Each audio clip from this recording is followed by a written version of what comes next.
What is going on, everybody? Thank you so much for passing by my channel. In this video, we are experimenting with one of the major features of Airflow 3, event-based tag triggers. And this is something I really wanted to try when I first heard of it, and here we are. So like myself and probably many of you, this feature immediately raised a few questions like, how real time is it actually, and can this replace AWS Lambdas or other event driven systems? So in this video we will understand how Airflow manages these triggers at the back of the scene, how quickly Airflow handles these triggered events and kick off the DAG runs. We will test this in two setups. First, a local setup with SQLite database and SequentialExecutor, and the second one will be on Kubernetes using MySQL and Kubernetes executors. And you will see a big difference in the performance in these both setups. And in the end, we are finally going to conclude on where you should and where you should not use such event-driven tags. So yeah, let's get started. Right, so the events that we are going to send across to Airflow are going to come from Kafka. For that, we need to set up a Kafka instance on our local machine.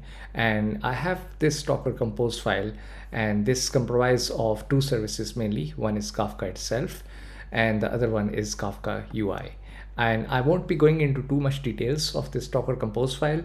I have a separate video on Kafka. It's comprised of two series and it's completely beginners friendly. So you can go through that where I'm demonstrating every single bits and pieces, including the whole setup. So for now, we are going to just say Docker Compose up.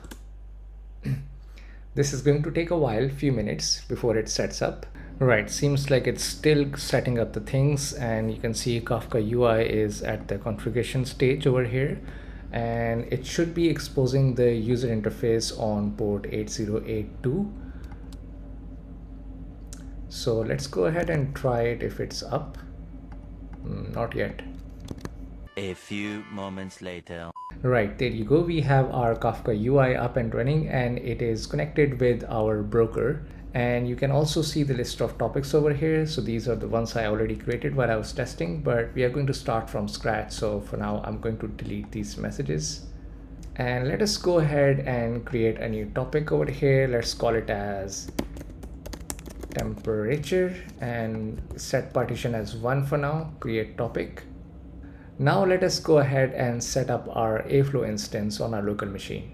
For that, I have set it up this repository, and you will get this as part of this video in a GitHub. So the link should be in the description below.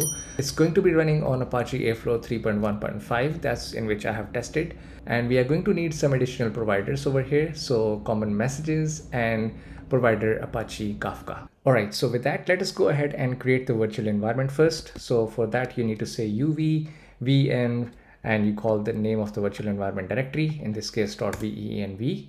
The next step would be to activate the virtual environment.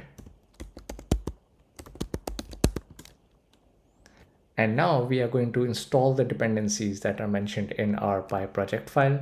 For that, you should type uv pip install -r pyproject.toml file. Okay, cool. So now the next step is we need to set up our Airflow environments.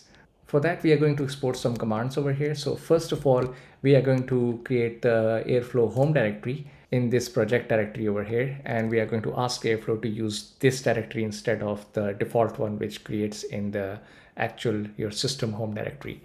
Next, we are going to tell Airflow to use this Airflow home directory by exporting this virtual environment, Airflow_home.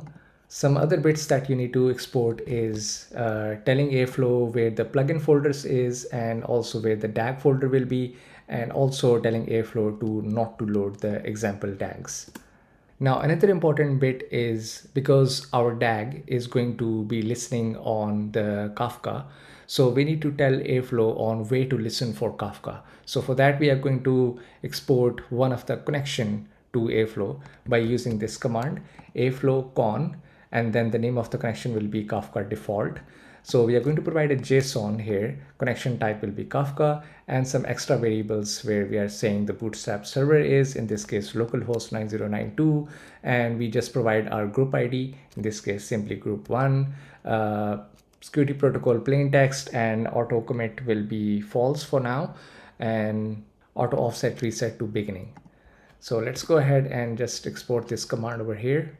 Right, so that's all done. Now before running the Airflow instance, let us go ahead and write the DAG. So for that, I have already written this one just to save us some time, and I'm going to just quickly walk you through on what exactly happening here. Now the first thing that we are going to do here is we are going to set up a trigger. So in this case, we are using this Kafka message queue trigger from one of the provider packages library that we installed. And this takes some parameters. So in this case, the topic, it can listen on multiple topics, but we are going to just keep it simple for now. So the temperature topic that we created already, and what function it needs to call when a message arrives in this topic. In this case, we're just saying Kafka utils and process message. We are going to get to that in a second. The config ID in this case is going to be the connection ID, so Kafka defaults that, and the rest of the parameters we're just going to keep it here for now as defaults. The next thing we are going to do is define an asset. So this asset is going to watch for the messages on this trigger queue, and we are just gonna call it as Kafka topic asset, and we need to provide in the watchers. So in this case, we say asset watcher and the name of the watcher, Kafka watcher test, and the trigger for this asset watcher will be the trigger that we defined above over here. Now when we define our DAG, the schedule, we are going to set it to, instead of setting a fixed interval or a time, we are going to set as whenever a message arrives in this trigger, an asset is going to activate and is going to kick off this DAG. The DAG name for now is just like new Kafka DAG or whatever you want to call it. And the next bit is that we are going to define a task within this tag. For now, I'm just calling it test topic. And the context on this tag contains few bits and pieces regarding the assets. So one of the important one is actually this triggering asset events. So this contains information about the DAG runs and its schedule time and etc. So first thing is we are just gonna capture the time at which this tag ran. So run after, and then we are going to run a for loop by getting all of the messages which we receive in this Kafka topic as part of this trigger. So for that, we just say triggering asset events dot get asset, and this is going to emit multiple messages. From there, we are going to get the payload of the message, which we are going to get over here like this. First thing, we are just printing the raw payload for now. And if nothing arrives, we just skip it. Otherwise, we are going to extract some JSON fields from this message, one of which will be the event timestamp. So this is the time when the event was emitted from Kafka. And finally, we are just enriching this payload, including all of the information about the payload itself, including the process time at which this tag started. And also, we are going to see the difference on the tag start time minus the event time, so that we see how long this tag took to process this event by the time it was emitted and by the time the tag was triggered and the message was processed in Airflow.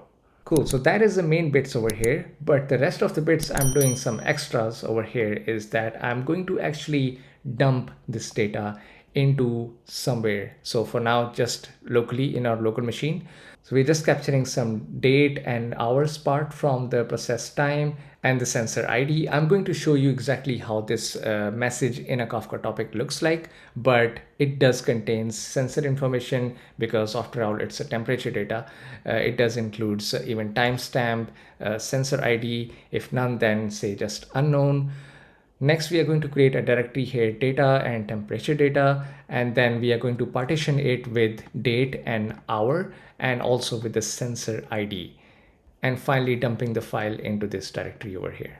So that is it from the DAG side of the things. Pretty much simple, nothing fancy, just defining the trigger, creating the asset, and defining the DAG with scheduled as assets instead of a fixed time, and then finally processing the messages. That's it. Oh, so one thing that I missed to tell you is this over here, Kafka utils process message. This is the function which will be triggered when a message arrives. So this function we need to define in our plugins directory, Kafka utils, and here it is, process message. It just takes the message and extracts the data and then prints the raw content and simply returns the value. That's it, nothing else.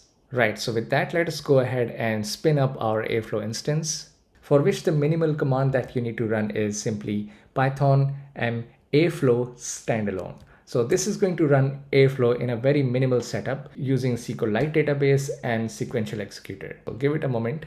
Right, seems like the Airflow is running, and let us go ahead to our browser and go to localhost 8080. You should see this login page, and the username and password you can actually get from if you go to Airflow home. So these are the files that Airflow created. You will see a simple auth manager. So username is admin and password is this. Let us go ahead and try it.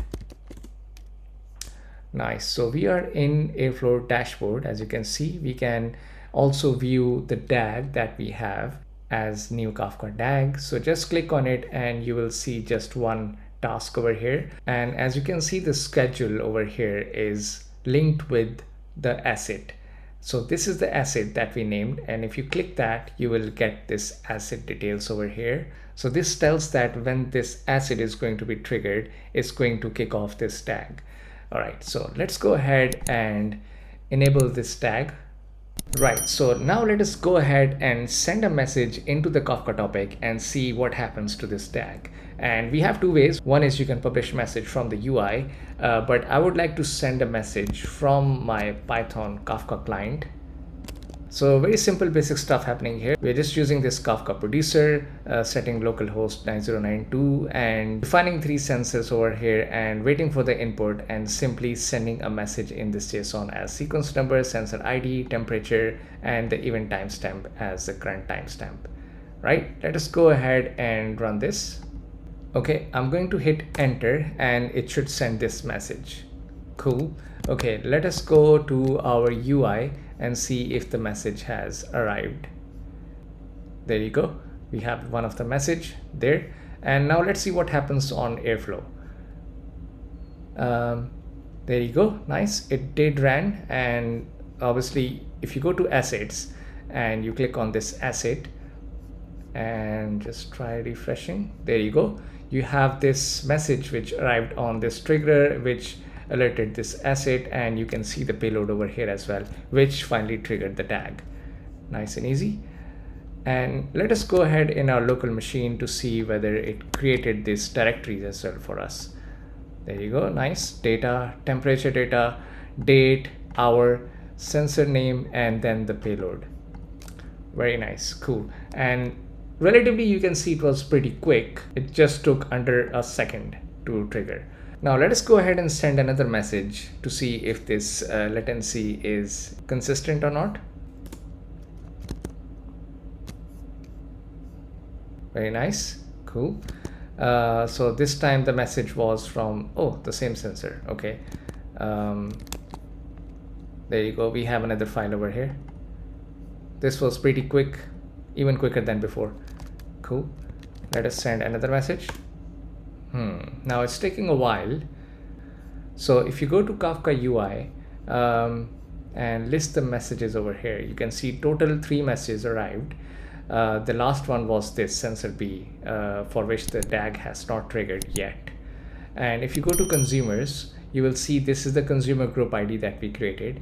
And we currently have one in the consumer lag that tells that one of the message in this topic has not been consumed by this consumer group, which makes sense, of course, because the DAG has not triggered yet. So this is the kind of a lag that I have observed while testing this on my local setup. So let's talk about what's actually happening right now. So when the Kafka message arrives, Airflow does not immediately start the DAG. The message is first picked up by the trigger, which only does one thing. It detects the event and emits a trigger event. So no task is running yet. And after that, the scheduler wakes up on its normal loop, processes that trigger, and decides whether to create a DAG run. It does create a metadata record to the database and then only queues the task for the execution.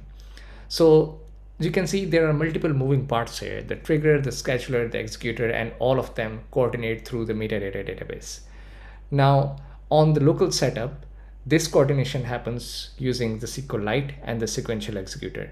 So, SQLite is great for testing, but it has serious limitations. It does not handle concurrent writes well, and it effectively becomes a bottleneck for the scheduler and the trigger. And also, on top of that, the sequential executor that we are using for Airflow can only run one task at a time. So even though Kafka receives messages instantly, Airflow reacts a few seconds or sometimes few minutes later, and that delay is expected in this local setup. A few moments later. And as you can see, it still has not processed the message, whereas the message is in the queue in the topic and the lag is still 1. So let us go ahead and look at the Airflow logs and see what's happening. I am sure nothing is failed or nothing has errored out. It's just that you can see 0 triggers currently running and there is one watcher currently running, but it's still not picking up that new message on the topic. A few moments later. Okay, there you go. You can see the tag has triggered now. And let us go ahead and look into our file. You can see sensor B data arrived, and go ahead and look at its latency. You see 278 seconds late. Alright, so with that, we are going to end this video here. So just to conclude, we ran this whole experiment using Airflow's standalone command, which means that back of the scene, it uses SQLite as a metadata database and sequential executor.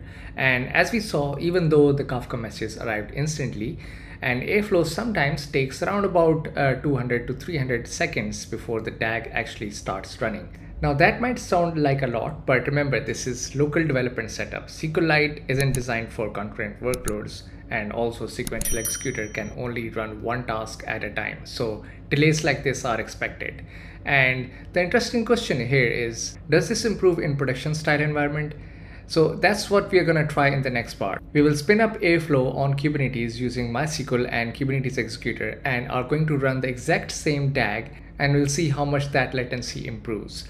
So if you don't want to miss that, make sure to subscribe this channel if you haven't already. And if you have any questions or if you have experimented with event-driven DAGs in Airflow 3, drop your thoughts in the comments below. I would love to hear your experience. So with that, thank you for watching and I will see you in the part 2.